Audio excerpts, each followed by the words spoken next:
Sorry ni Mama Gemma, oh. Tinarantado nga ho yung buhok ko. Tuloy, hindi ako nagbigay ng tip. Kung maganda lang sana ang pagkagupit niya sa akin, bibigyan ko siya ng 50 o kaya 100 na tip. Tinarantado, nagbabayad naman ako ng husto. Mahaba pala ang leg mo, no? Oo, tingnan mo. Hindi, may edad ka rin kasi siyempre ako, kaya tingnan mo, payat na ako tignan. So, ito ang aming house update, guys. Ganito kakalat dito ngayon. Kalat. Pero in 2 days, dilipat na kami doon sa condo. Pero itong bahay, guys, hanggang May 19 pa. So, may mga matitira pa din gamit dito. Ito, oh. Ilalagay na lang po sa bahay ng kapatid ni Mama Gemma na isa. So, yung ibang gamit lang madadala sa condo. Ngayon, mag-SM kami at mag-grocery tayo ng konti para pagdating sa condo, hindi kami ma-hassle kasi sa MOA na tayo mag-grocery. Lapit lang doon. Saan? Unahan lang ng Terminal 1, airport. Unahan lang talaga. Ayun. Duty free, tapos yun na. SM, sukat. Lalagpas pa tayo ng airport. Airport na, oo, malapit lang. Jeep lang ang kwasakyan dun eh. Parang kagaya lang dito kalayo. Hindi, para at least pagdating doon, di tayo gahol sa oras na sa mga kailangan. Iayos mo na lang. Pero pagdating doon, masasanay na rin tayo kung saan tayo mag-grocery. Sa next na grocery, syempre, doon na. Oo. Tayo na natin to. Oo. Ilaw. Tara na, nandiyan na yung Grab. Ay, di ba sasama si Dix? Hindi, ayaw niya kayong kasama. Ah.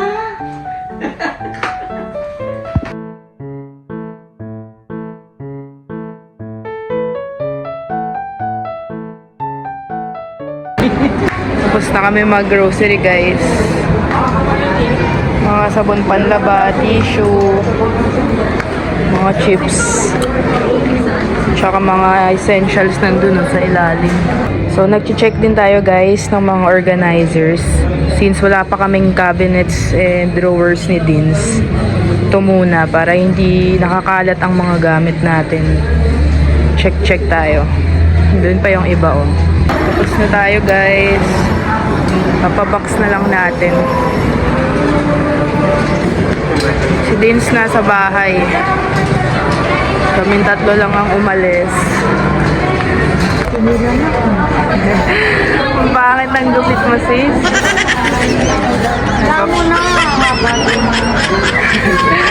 Papapais lang kami, guys. Kakain muna kasi 8 na ng gabi.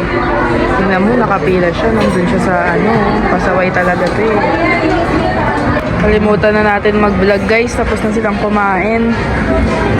Kain po tayo, pero tapos na po kami. 8:35 na. 35 na. Ayan ang ating binili, oh. Bukas mag-aayos na kami. Ay, sila nakapag-ayos na eh. Kami na lang pala ni Dins. Hindi, sagay na lang sa paleta. Inaantay ko kasi yung cling wrap.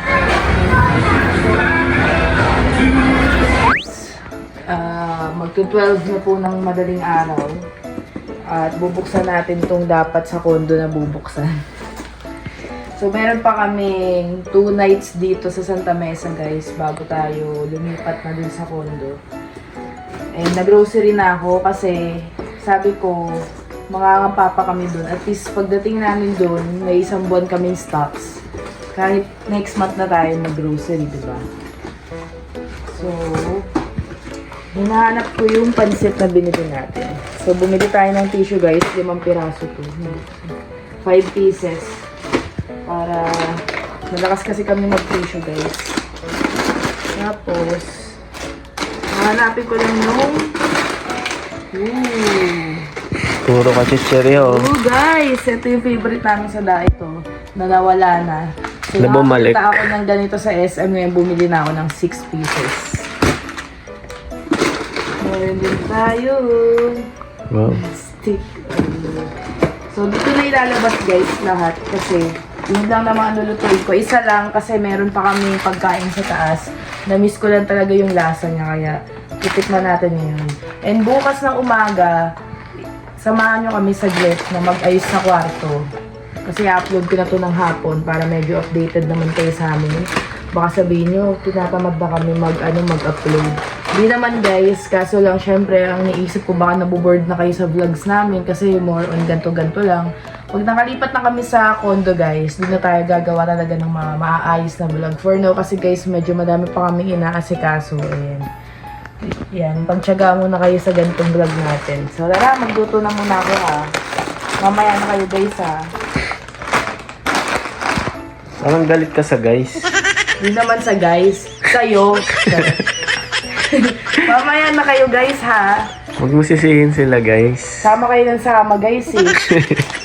Kanina kasama ko yung dalawang Thunderbolts. Kasama ko din kayo guys. Napapagod ako. So ito na guys, ang ating pagkain. Bilili natin to kanina sa SM. Masarap to guys. Pag umuwi kayo sa Pilipinas, yung mga OFW natin, itry nyo to. Ito kay Dean's burger niya. And favorite ko na to guys, ang pulboron. Ang sarap. So, bumili tayo kanina. Ito yung pancit. And ito ay chicken tenders. Feeling ko din namin ito mauubos.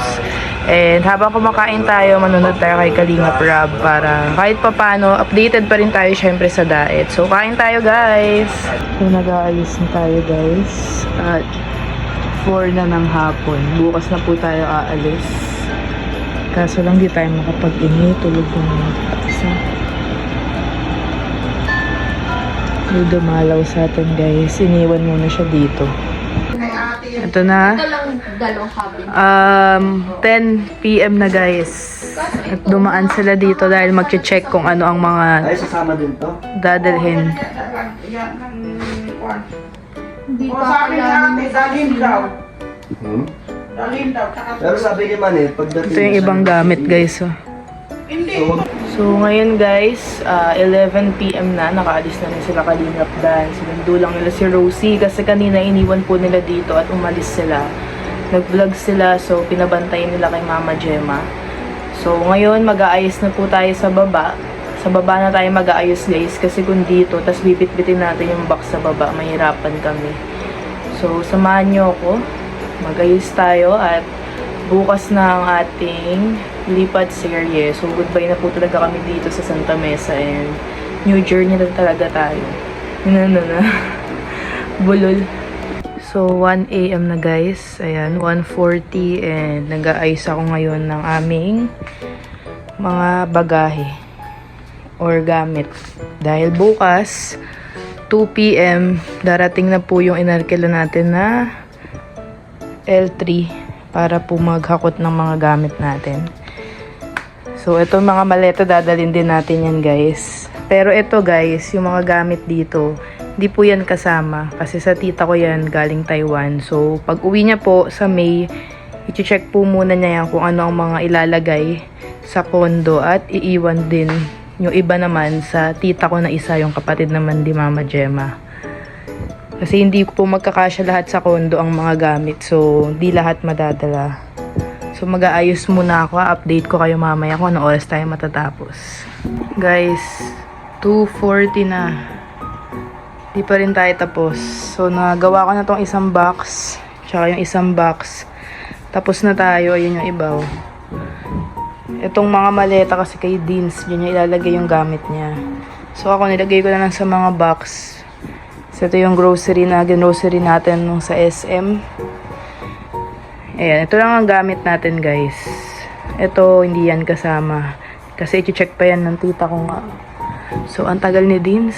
2:40 na. Diyos ko po, makakatulog yata kami nito. 4:00. Stress na girl. Anong balak mo? Kailan mabababa yan? Tignan mo, anong oras na? 2:40 pa. Igigil ako sa'yo. Anong oras na eh. Nantok na ako guys. Halika na. Paano to? Sa maleta? Oo. Dami mong damit. Sabi ko nga sa'yo, paano ko? Pamigay mo na kasi yung iba. Alin pa pamigay ko? Halika na. Hindi siya makasagot guys eh. Yun, naka-vlog eh. Kung di naka-vlog yan, sasagot yan. Parang normal. Bilisan mo na. Saan ko nga lalagay? Time check guys. 3:20. So, tapos na po kami. Ayan ang mga maleta. Kindling wrap natin guys. Kasi ayoko magasgasan yung mga maleta. So, kindling wrap ko na lang dahil yung mga damit nila or yung cover nila natago na ni Mama Gemma. So, yan. Tapos na tayo. Yung foam na lang namin bukas and yung kama ang ating aayusin. So, 2 p.m. po ang hakot. So, Tanghali pa naman. Madami pa tayong time. Imagine niyo guys, so yung 3 maleta na yan. Puro damit ni Dins. Tapos may mga damit pa siya doon sa condo. Mag-ukay-ukay yata to guys eh. Gusto niyo ba ng mga pre-loved? So, abangan nyo na lang bukas ang ganap natin guys. Wala nang laman guys. Ito ang susuotin natin bukas. Kaya nakalabas. Then, ito pa ang ibang gamit. And bag for 4 na. So, mag-half bath lang tayo guys. And then, natutulog na tayo. Kasi kailangan natin gumising ng maaga bukas. Dahil i-cling wrap pa natin itong, ayan, yung kama. At may mga iba pang gamit. So,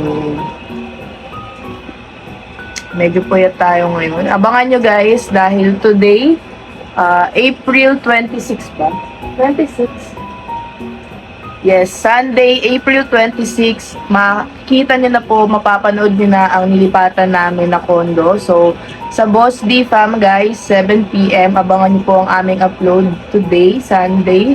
Kaya pipilitin natin na ma-upload din tong vlog ko today para ma-remind kayo na panoorin ang Boss D Fam channel para makita nyo na dahil alam kong inaabangan nyo guys ang bago natin nilipatan na bahay. So, thank you so much guys for watching and God bless us all.